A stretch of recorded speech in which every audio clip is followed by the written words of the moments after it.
दोस्तों आज का दिन जबरदस्त एक्शन वाला रहने वाला है क्योंकि राहुल गांधी जम्मू पहुंच चुके हैं। राहुल गांधी के जम्मू एयरपोर्ट की तस्वीरें सुप्रिया सुनीत ने शेयर की हैं और उन्होंने खुद बताया है कि पाकिस्तान ने जो शेलिंग की थी ऑपरेशन सिंदूर के बाद, उसके बाद जो लोग मारे गए थे पुंछ इलाके में, उनके परिवार वालों से राहुल गांधी मुलाकात करने वाले हैं। एयरपोर्ट पर राहुल गांधी का ये एक्शन और आज का पूरा दिन देश की राजनीति का रिएक्शन बहुत महत्वपूर्ण रह जाएगा देखने के लिए दोस्तों, क्योंकि राहुल गांधी या फिर मैं कहूँ कांग्रेस पार्टी हाल के दिनों में बड़ी सटीक राजनीति कर रही है। मतलब बहुत टाइम बाद, इसमें कोई दो राय नहीं, कहना पड़ेगा कि कांग्रेस पार्टी जिस तरह के सवाल उठा रही है या राहुल गांधी जिस तरह जहां पिन कर रहे हैं सरकार को, जो सवाल उठा रहे हैं वो एक्चुअली में वो काम कर रहे हैं जो नेता प्रतिपक्ष को करना चाहिए। सब कुछ मैं आपको तफसील से बताऊंगी, लेकिन पहले राहुल गांधी का पूरा कार्यक्रम आपके सामने रख देती हूँ। तो राहुल गांधी के बारे में कल ही मैंने आपको जानकारी दे दी थी कि राहुल गांधी जम्मू कश्मीर के जम्मू में जाने वाले हैं। दरअसल जम्मू का पुंछ वो इलाका है दोस्तों जहां पर ऑपरेशन सिंदूर के बाद जब पाकिस्तान ने नापाक हरकत की थी तो वो लगातार गोलीबारी उसने बढ़ा दी थी और बहुत ज़्यादा गोलीबारी की थी पुंछ इलाके में, जिसके बाद लोगों के घरों को नुकसान पहुंचा था, लोगों की दुकानों को नुकसान पहुंचा था। इनफैक्ट करीब 27 लोगों की मौत हो गई थी। दैनिक भास्कर की खबर बताती है कि पाकिस्तान की गोलीबारी में, मिसाइलों में और ड्रोन हमलों में 27 लोगों की जान गई थी, 70 से ज़्यादा लोग घायल हुए थे। हालांकि दोस्तों ये बहुत दुखद है कि हमारे देश में आतंकी हमला हुआ, 26 लोगों की निर्मम हत्या की गई उन आतंकी हमलों में, और उन 26 लोगों के लिए पूरा देश खड़ा हुआ और हम आज भी उनके लिए खड़े हैं। लेकिन उसके बाद जो पाकिस्तान ने सीज फायर तोड़ा और उसके बाद गोलीबारी की, मिसाइल दागे, उनमें भी 27 लोगों की जान गई है। ये भी हमारे देश के नाम शहादत दी है इन लोगों ने और कोई कसूर नहीं था इन लोगों का। दोस्तों अब इन परिवार वालों से मिलने का क्या मकसद हो सकता है राहुल गांधी का?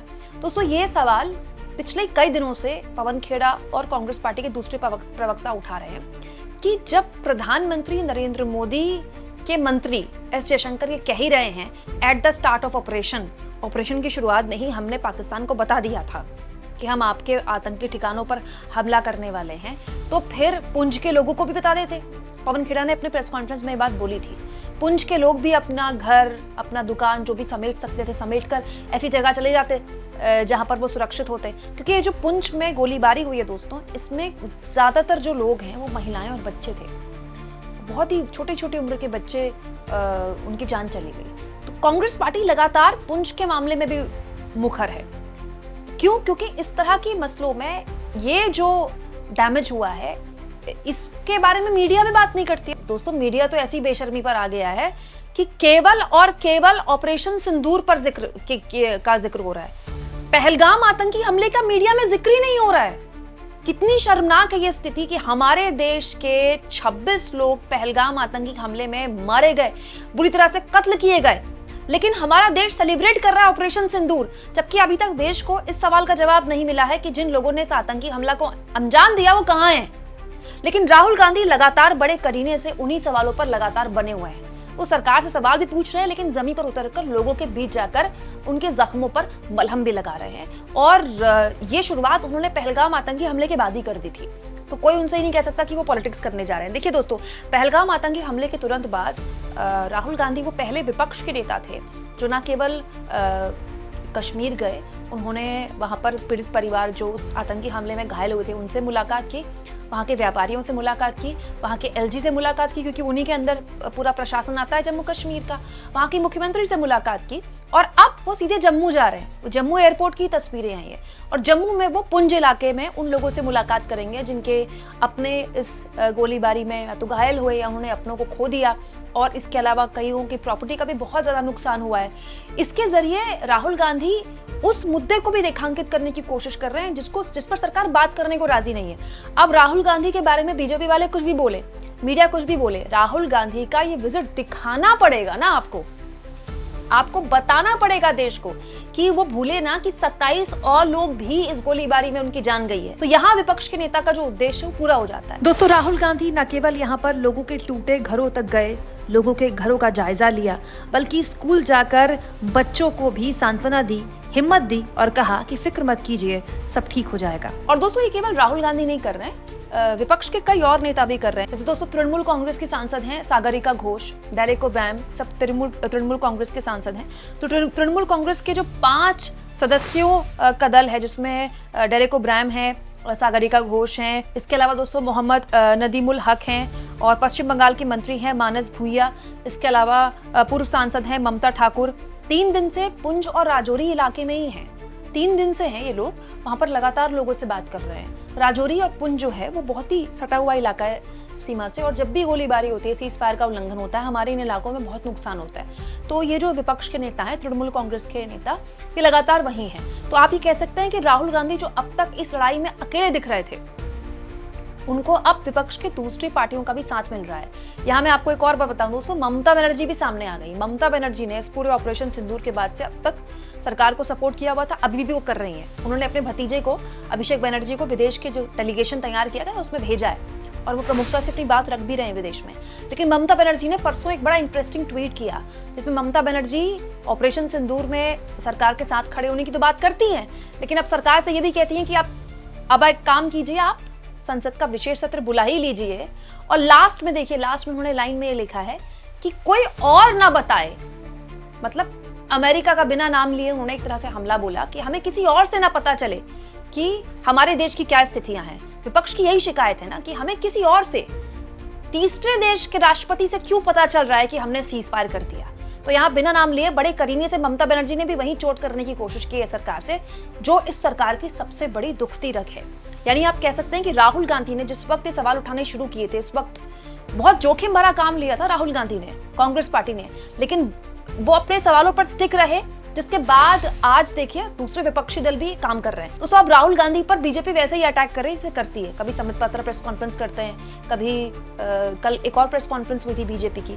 उसका रीजन क्या है दोस्तों? उसका रीजन ये कि राहुल गांधी एक्चुअली में वो सवाल पूछ रहे हैं, या कांग्रेस पार्टी वो सवाल पूछ रही है जिसका जवाब अभी तक देश को नहीं मिला है। एक्चुअली में देखिए, अब राहुल गांधी ने मोदी से क्या सवाल पूछे। जब मोदी ने कहा कि उनकी रगों में गर्म सिंदूर दौड़ रहा है, तो राहुल गांधी ने क्या कहा?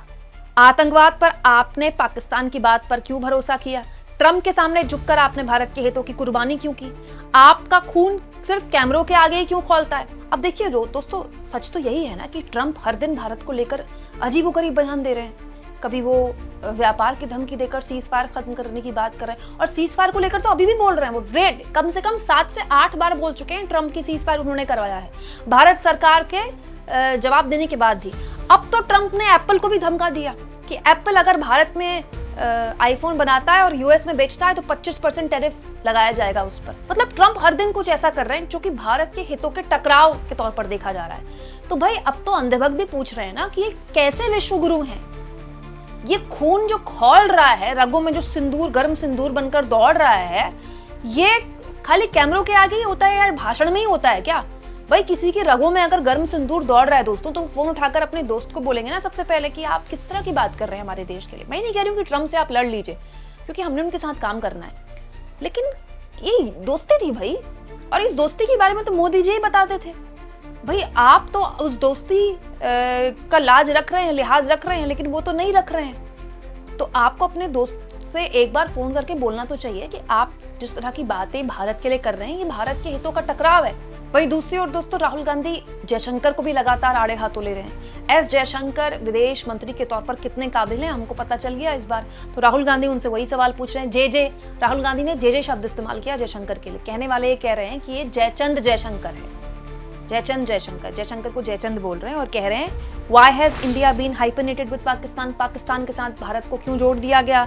Why didn't a single country back us in condemning Pakistan? Pakistan के विरोध में हम कंडेम करने के लिए पाकिस्तान को हमारे साथ कोई देश क्यों नहीं खड़ा हुआ?